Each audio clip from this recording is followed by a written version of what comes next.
తెలంగాణపై ప్రధాని మోదీ విషయం చెబుతున్నారు. తెలంగాణకు బీజేపీ ప్రభుత్వము దమ్మడి ఇచ్చింది లేదు వెరసి రాష్ట్రానికి కోట్ల రూపాయలు ఇచ్చామని కమలనాథులు డబ్బా కొట్టుకుంటున్నారు. 9 ఏళ్లుగా కేంద్రం సహకారం లేకుండా తెలంగాణ అభివృద్ధిలో వెనుతిరిగి చూడలేదు. ఇప్పుడు అధికారం కోసం ముసలి కన్నీరు కాల్చుతూ ఊసరవెల్లి రాజకీయాలు చేస్తూ తెలంగాణకు వస్తున్నారు. ఈ నేపథ్యంలో రాష్ట్రానికి మోదీ రాకపై ప్రజలు భగ్గుమంటున్నారు. తెలంగాణకు ఏమిచ్చారని వస్తున్నారని నిలదీస్తున్నారు.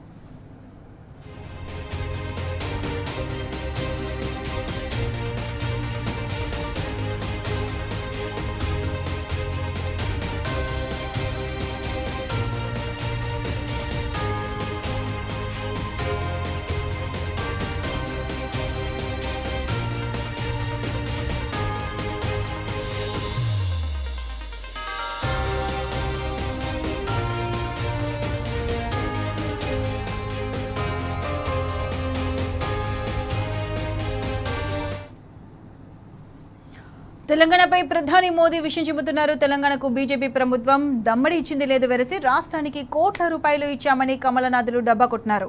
9 ఏళ్లుగా కేంద్ర సహకారం లేకుండా తెలంగాణ అభివృద్ధిలో వెనుతిరిగి చూడలేదు. ఇప్పుడు అధికారం కోసం ముసలి కన్నీరు కాల్చుతూ ఊసరవెల్లి రాజకీయాలు చేస్తూ తెలంగాణకు వస్తున్నారు. ఈ నేపథ్యంలో రాష్ట్రానికి మోదీ రాకపై ప్రజలు భగ్గుమంటున్నారు. ఇదే అంశానికి సంబంధించి పూర్తి అప్డేట్స్ మా ప్రతినిధి కిరణ్ అందిస్తారు. కిరణ్, చెప్పండి, మోదీ రాకపై తెలంగాణ ప్రజలు భగ్గుమంటున్నారు. దీనికి సంబంధించి అప్డేట్స్ ఏంటి?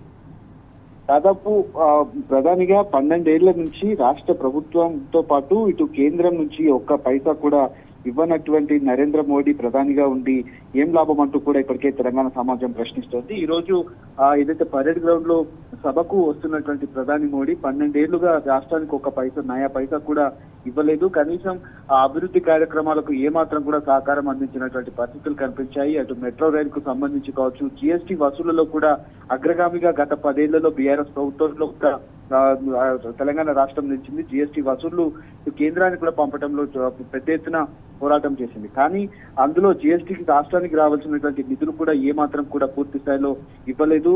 అటు రైల్వే ప్రాజెక్టులు కావచ్చు, తెలంగాణకు రావాల్సినటువంటి నిధులు కావచ్చు, ఏవి కూడా పూర్తి స్థాయిలో ఇవ్వలేదు. కానీ ఈ రోజు ఏ మొహం పెట్టుకొని ఇటు తెలంగాణకు వస్తున్నారంటూ కూడా తెలంగాణ సమాజం అంతా కూడా ప్రశ్నిస్తోంది. ప్రధానంగా ఏదైతే బడ్జెట్ లో కూడా పూర్తి స్థాయి కేటాయింపులు కూడా జరపలేదు.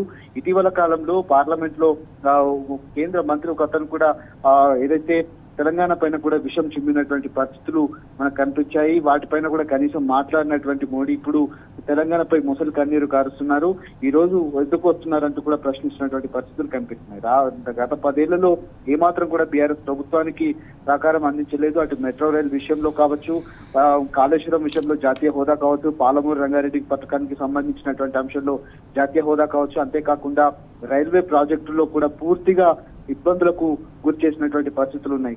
కేంద్రం నుంచి ఇటు రైల్వే ప్రాజెక్టులకు సంబంధించినటువంటి కొత్త రైళ్లు ఇవ్వకపోగా, కొత్త ప్రాజెక్టులు ఇవ్వకపోగా పూర్తిగా తెలంగాణను అన్యాయానికి గురి చేసినటువంటి పరిస్థితులు అయితే మనకు కనిపించాయి.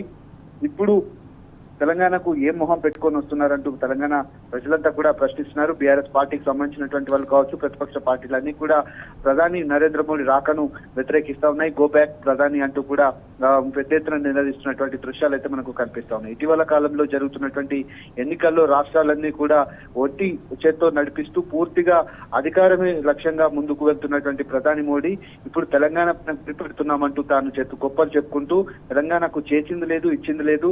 అటు ఏపీ ప్రభుత్వానికి పెద్ద మొత్తంలో నిధులు కేటాయిస్తూ తెలంగాణను పూర్తిగా ఎడారిగా మార్చేటువంటి కుట్ర చేసి కాళేశ్వరంకు కనీసం ఏదైతే కాళేశ్వరం ప్రాజెక్టుకు సంబంధించినటువంటి జాతీయ హోదా ఇవ్వలేదు. అంతేకాకుండా పాలమూరు ప్రాజెక్టుకు సంబంధించి గత పలుమార్లు కూడా చాలా వరకు ఈ అంశంలో జాతీయ హోదా ఇవ్వాలని కూడా కోరారు. అంతేకాకుండా ఇటు హైదరాబాద్ అభివృద్ధికి సంబంధించి ముఖ్యంగా జేబీఎస్ నుంచి కోంపల్లి వరకు ఎలివేటెడ్ కారిడార్ నిర్మాణం చేపట్టాలని పలుసార్లు కేంద్ర మంత్రులకు వినతి పత్రాలు అందించారు. కానీ అది కనీసం ఇవ్వకుండా ఇప్పుడున్నటువంటి రాష్ట్ర ప్రభుత్వమే దానికి గ్రీన్ సిగ్నల్ ఇచ్చిందంటూ కూడా కేంద్ర ప్రభుత్వం నుంచి ఒక లేఖ నుంచి వాళ్ళు ఒకటిగా మారినటువంటి సందర్భం ఇప్పుడు కనిపిస్తుంది. ఇవాళ ఏ మొహం పెట్టుకొని ఇటు తెలంగాణకు వస్తున్నారంటూ తెలంగాణ సమాజం ప్రశ్నిస్తుంది. కనీసం ఈ రోజు 1000 కోట్లు ప్రకటిస్తున్నామంటూ గొప్పలు చెప్పుకుంటున్నారు. కానీ కేంద్రం అటు ఏపీ ప్రభుత్వానికి 1,00,1.5 కోట్ల ప్యాకేజీలను ప్రకటించింది. కానీ తెలంగాణకు కేవలం 9.5 కోట్లు అంటూ ఈ రోజు ఒక ప్రకటనలు అయితే విడుదల చేశారు. ఈ రోజు సభలో తాను అసలు ఈ అంశాలపైన కనీసం ఇచ్చేటువంటి నిధులపైన కూడా కనీసం ప్రశ్నించాలంటూ కూడా కనీసం ఆ నిధులను ప్రకటించాలంటూ కూడా ఇక్కడ ఉన్నటువంటి వాళ్ళంతా కూడా కోరుతా ఉన్నారు. Right Kiran, thanks for the updates.